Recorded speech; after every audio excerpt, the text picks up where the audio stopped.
विलियन और अनादर्श विलियन से आप क्या समझते हो। मान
हुआ है, प्रश्न है कबीर ने अपने आप को दीवाना क्यों कहा है।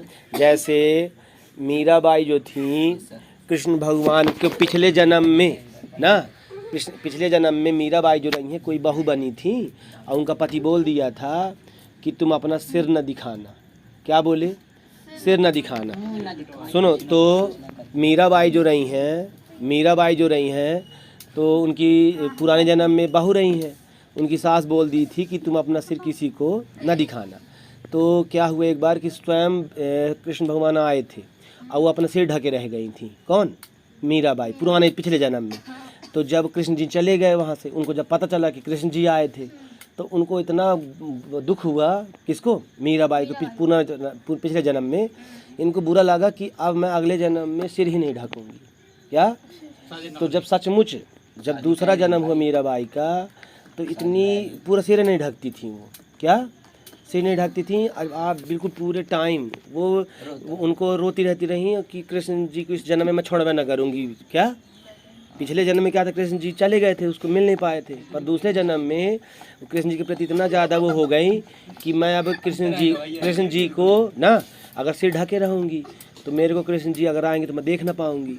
तो वो सोची कि मैं अब मैं सिर ही नहीं ढकूँगी ताकि अगर कृष्ण जी अगर आएंगे भी तो मैं उनको जान लूँगी कि कृष्ण जी कहाँ है, मुझे देख लेंगे, मेरे चेहरे को देख लेंगे। कृष्ण जी उसको बोले थे कि तू अपना चेहरा ही नहीं दिखाई तो मैं कैसे जान पाऊँ तेरे को। कौन बोल दिया था पिछले जन्म में? तो वो मीराबाई बोली थी कि प्रभु मैं अगले जन्म में बिना सिर पल्लू ढके ही मैं रहूँगी, आप मेरे को पहचान लीजिएगा, दर्शन जरूर दीजिएगा। तो वो हमेशा बिल्कुल दीवानी बन जाती थी। वो कृष्ण जी को पूरे समय क्या करती थी, चूँकि ठाकुर समाज में पूरा रानी वाला काम था तो वो राजा महाराजाओं के समय में पर्दा ज़्यादा चलता रहा। तो मीराबाई जो रहती रही तो वो सास खड़ी है, ससुर खड़े हैं, तब भी वो अपना सिर वो नहीं ढकती रही है। क्या बोले? अपना सिर वो कि मीराबाई क्या हो गई थी कि कृष्ण जी की इतनी ज़्यादा भक्त बन गई थी कि सास खड़ी है, ससुर खड़े हैं, बुजुर्ग खड़े हैं तो उसे नहीं ढकती थी। तो लोग उनको पागल कहने लगे थे। उनको क्या? पागल कहने लगे थे कि इस तरह का पागलपन कि बताओ बड़े बुजुर्गों का कोई लाज लिहाज नहीं है। तो मीराबाई को दीवाना कहने लगे थे लोग। क्या कहने लगे थे? दीवाना। अब माना जाता है कि उसी आंगन में, किला के जो आंगन था उसी में ही एक मंदिर थी कृष्ण जी की, तो उसी में भजन करते करते बोला जाता है कि उसी में समा गई थी। तो उनको दीवाना कहा जाता था। वो कहती थी मीराबाई कि मेरे अंदर भी कृष्ण है और मेरे बाहर भी कृष्ण है। तो यहाँ एक प्रश्न दिया है कबीर जी ने अपने आप को दीवाना क्यों कहा। तो सेम बस वही कारण है कि जब इंसान भगवान में भक्ति अपनी इतनी कर लेता है कि उसको अंदर और बाहर सब जगह क्या कौन दिखने लगता है? ईश्वर। तुम इन लोग नव दुर्गा में व्रत रह लो भला किसी दिन, या कि जन्माष्टमी व्रत रह लो, तो एकदम अपने अंदर एक अलग सी फीलिंग आती है। अपने अंदर एक अलग सी पवित्रता आती है, मन में एकदम शांति होती है ना। तुम लोग सुनो, मन में तुम लोग अलग प्रकार का हो, पर अगर तुम कभी मंदिर गए होगे तो मंदिर में जाने पर एकदम अलग सा सुकून मिला करता है। कभी मंदिर गए होगे, जब जाते होगे तो ऐसा लगता होगा कि मंदिर में आधा घंटा बैठे रहे, आधा घंटा बैठे रहे, 1 घंटा बैठे रहे, एकदम सुकून मिलता है। क्यों? क्योंकि मंदिर क्या है, पवित्र है। वहाँ ऐसी वाइब्रेशन मंदिरों में होती है ना। मंदिरों में क्या होती है, एक पॉजिटिव वाइब्रेशन निकलती है। मंदिरों में या भगवान की जगह जाने पर पॉजिटिविटी का आभास होता है। पॉजिटिविटी मतलब एकदम पवित्रता। आज चूँकि हर जगह रहते हो तो कहीं बाथरूम है, कहीं गंदगी है, कहीं उलझुल चीज़ें हैं, तो वहाँ क्या रहता है, सुकून नहीं मिलता है। सुकून जो मंदिरों में सुकून मिलता है, भगवान के पास बैठने मिलता है, वो सुकून सबको नहीं मिल पाता। तो कबीरदास जी का कारण यही है कि वो अंदर बाहर उन्होंने ईश्वर को खोज लिया है। क्या? उन्होंने अंदर भी ईश्वर खोज लिया है और बाहर भी। वो सच्ची भक्ति में लीन हो गए हैं। उनका अन्य भक्ति में उन्हें पागल सा बना दिया है। ईश्वर की भक्ति में क्या हो गए हैं, अपने आप को पागल दीवाना जैसे हो गए हैं। वो दीवाने हो गए हैं ईश्वर के प्रति। उनको बस ईश्वर के अलावा और कोई, हर इंसान में, गरीब अमीर में, सब वो ईश्वर ही दिखते हैं। वो किसी भी धर्म को ना अच्छा कहते ना बुरा, वो बस ये कहते हैं पाखंड ना करो। कबीरदास जी कहते हैं ना, कबीरदास जी कहते हैं कि ये संसार पागल है। ये संसार वो ईश्वर को कहे में ढूंढता है फोटो में, ईश्वर को कहे ढूंढ पत्थरों में, पत्थरों की पूजा। ईश्वर को मज़ारों में ढूंढते हैं, चादर में ढूंढते हैं, ठीक है, और मंदिरों में ढूंढते हैं, मस्जिदों में ढूंढते हैं। ईसाई लोग चर्च में ढूंढते हैं। ईसाई लोग कहाँ ढूंढते हैं? चर्च में। तो कबीरदास जी के अनुसार ये सब लोग ढोंग करते हैं। जैसे ही मंदिर से निकले, जैसे ही मंदिर मस्जिद से निकले तो जाके ढिसुम चालू, कहीं माने सब पाखंड करते हैं। लोग सब तिलक लगा लेते हैं, लोग सब चंदन लगा लिए, लोग सब लॉकेट पहन लेते हैं, ईसा मसीह की लॉकेट पहन लिए। हर धर्म में ना, हर धर्म में क्या करते हैं लोग? पाखंड करते हैं। लोग बौराया गए हैं। कबीरदास जी का कहना है कि इस तरह के लोग बौराया गए हैं। बस ये पागलपन बस वाला तरीका है। लोगों का रहन सहन क्या होना चाहिए? सचमुच ईश्वर को मानना चाहिए। क्या? लेकिन सुनो, अब मंदिरों में क्यों जाना चाहिए? देखो अब सुनो, ये कहते हैं कि माने जाओ पर पाखंड ना करो। इनका क्या, कबीरदास जी का क्या कहना है? दिखावा ना करो पर सचमुच मानो भी। क्या बोले? सुनो, मंदिर जाओ, मस्जिद जाओ, तिलक लगाओ, पर उसको थोड़ा पालन भी करो। उस धर्म को समझो। ये नहीं कि लगा लिए तिलक, वहाँ जाके मांस खा रहे हैं, ठीक है। कौन कह रहा है ऐसा? कबीरदास जी कह रहे हैं कि ये लोग मस्जिदों में जाके चिल्लाते रहते हैं, लगता का भगवान वहाँ आसमान में छत में बैठा या होगा। नहीं, हर धर्म में चोंगा लगा लेते हैं और चिल्लाते रहते हैं। ऐसा नहीं है भाई। भगवान कहाँ ढूंढो? अपने अंदर ढूंढो। कबीरदास जी का क्या कहना है? भगवान को कहाँ ढूंढना चाहिए? अपने अंदर। दीपांशु, गरीबों की मदद करो ना, गरीबों की मदद करो, परेशान है जो, गरीबों की मदद करो, परेशान है जो उनकी मदद करो। जो एक दूसरे, जो गरीबों को नुकसान पहुंचाते हैं, जो शोषण करते हैं, उनको गरीबों को, जो दुखियारे हैं, उनके अंदर भगवान होता है। गरीबों की मदद करो, भिखारियों की मदद करो, जो परेशान है, मुसीबतों से उनको बचाओ।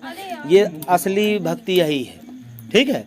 कबीरदास जी का क्या कहना है कि ये पाखंड करने से इंसान पागल जैसे है, कि बस पागलपन कर लिया और फिर बाद में 9 दिन 9 दुर्गा व्रत रहा और 10वें दिन फिर ले मुर्गा खाते। तो ये व्रत कौन सा भाई? ठीक है, ईश्वर सुनो माने दिखावा करते हैं, ठीक है। तो लोगों को मिलजुल कर रहें, व्रत रहो चाहे ना रहो, टीका लगाओ चाहे ना लगाओ, पर एक दूसरे से मिलजुल कर रहो। ये नहीं कि पीठ पीछे वखर बुराई, वो चुगली। तो ये पाखंड लोग करते हैं, तो अपनी आदतें भी सुधारें।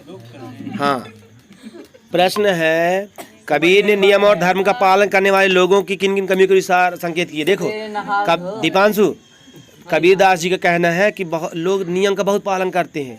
टॉयलेट जाएंगे तो कपड़े चेंज करके जाएंगे, आएंगे तो फिर नहा लेंगे। और धर्म माने 3 बार पानी पिएंगे, कुल्ला करेंगे, है ना। और भगवान के कपड़े बदलेंगे ना, भगवान के कपड़े बदलते हैं शाम सवेरे, फिर वो लगा देते हैं, कूलर लगा देते हैं भगवान के सामने, पंखा लगा देते हैं, भगवान का भोग लगाएंगे। है ना, और चादर चढ़ाएंगे। सुनो, भगवान को, अपने अल्लाह को क्या चढ़ाते हैं? चादर चढ़ाते हैं। गरीबों को ध्यान नहीं देंगे। भगवान में दूध चढ़ाते हैं, भगवान को ध्यान नहीं देते हैं। ठीक है, तो हाँ, तो देखो ये सब चीज़ कबीरदास जी का कहना है कि बड़े नियम धर्म का बहुत पालन करते हैं, पर ये लोग फिर जब जैसे ही अपनी ये पूरा काम किए क्या, तो फिर अपने औकात में हर इंसान आ जाता है फिर, बिल्कुल। और वो ये नहीं सोचते हैं फिर किसी को परेशान करना, किसी को लूटना, किसी को झूठ बोलना, किसी की चुगली करना, किसी का पैसा हड़प लेना, बताना 2 रुपया का वसूल लेना 5 रुपया, है ना। तो माने बस ये मारना, किसी को पीटना, किसी को बुरा भला कहना, पाखंड करना। तो कबीरदास जी कहते हैं नियम धर्म मानते हो तो थोड़ा पालन भी कर लो। क्या नियमों को, भगवान को 3 बार भोजन कराते हो, कोई गरीब अगर आ जाए तो उसको लात मार के भगा देते, दरवाज़ा बंद कर लेते हैं। तो कभी कुछ आ जाए तो उसको भी ध्यान दो। भगवान को तो भोजन भगा दिए और दूसरों को गराब लगा दिए, है ना।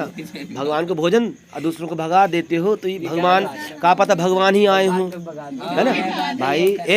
अगर सुनो, कुछ लोग देखो, कुछ लोग ना कुछ होते हैं जानबूझ के, कुछ फ्रॉड होते हैं ना, कुछ भिखारी फ्रॉड बन के आ जाते हैं, उनकी बात ना चल रही है क्या। कुछ फ्रॉड, दिवांशु, कुछ फ्रॉड क्या आ जाते हैं, भिखारी बन के आ जाते हैं, और जबकि वहाँ मोबाइल चलाएंगे, उनके 4G 5G मोबाइल लेके चलते हैं। हाँ, अज्ञानी गुरुओं की शरण में जाने पर शिष्यों की क्या गति होती है। देखो भाई, चाहे मुस्लिम वाले गुरु की बात हो, चाहे हिंदुओं वाले गुरु की बात हो, चाहे सिखों वाले गुरु की बात हो, चाहे ईसाई वाले गुरु की बात हो, अगर ऐसे गुरु जो क्या करते हैं, पाखंड करते हैं, क्या जो तंबू लगा लिए और प्रवचन देते रहते हैं, और जाके कहेंगे 100 रुपये चढ़ाओ, 1 लाख चढ़ाओ, 1 चढ़ाओ, दान दो, जाके दान लेने के बाद फिर अपना पर्सनल काम करते हैं। तो ऐसे गुरुओं से बचो, ऐसे गुरुओं का दान दो, ऐसे गुरुओं से ज्ञान लो, जो उस पैसे से तुम क्या करें, कहीं गौशाला में लगाएं, कहीं देश के विकास में लगाएं, कहीं माने ऐसे लोगों से बनो जो उस चीज़ को तुम्हें भी सिखाएं, उस चीज़ का पालन भी करें। क्या ऐसे गुरु बनाओ, ये नहीं, ऐसे गुरु बनाओ कि जो खुद भी उस चीज़ का क्या करे, झूठ ना बोले, जो अपशब्द ना बोले, जो उस मार्ग पर चले। दिवांशु, वो तुमको भी अच्छा रास्ता बताए, तुमको भगवान का भजन करने को बोले और खुद भी भजन करे, ठीक है। और अगर ये नहीं कि तुमको कह दे कि कल रात को पिस्टल पी लेना, ऐसा कर लेना, गंदी चीज़ सिखाएं, ऐसा गुरु सही नहीं है। क्या गुरु ऐसा होना चाहिए कि जो तुमको सही रास्ता दिखाए। क्या बोले, जो तुमको सही रास्ता दिखाए।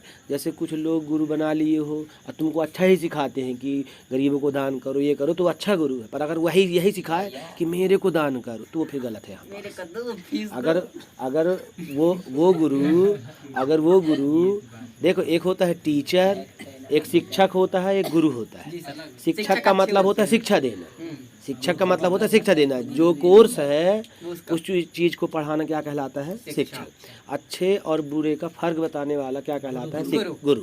क्या बोले, अच्छे और बुरे का फर्क बताने वाला क्या कहलाता है, गुरु।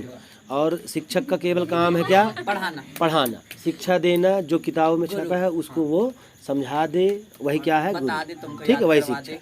और यहाँ गुरु से मतलब क्या है, यहाँ गुरु से क्या मतलब है कि जो धर्म की शिक्षा देते हैं, जो ये माने वो वाले गुरु बनाते हैं, उनकी बात चल रही है कि अनिरुद्धाचार्य जी जैसे हो गए, टीवी में जैसे दिखाते रहते हैं, अगर वो तुमको अच्छा समझाते हैं तो वो सही वास्तव में गुरु है।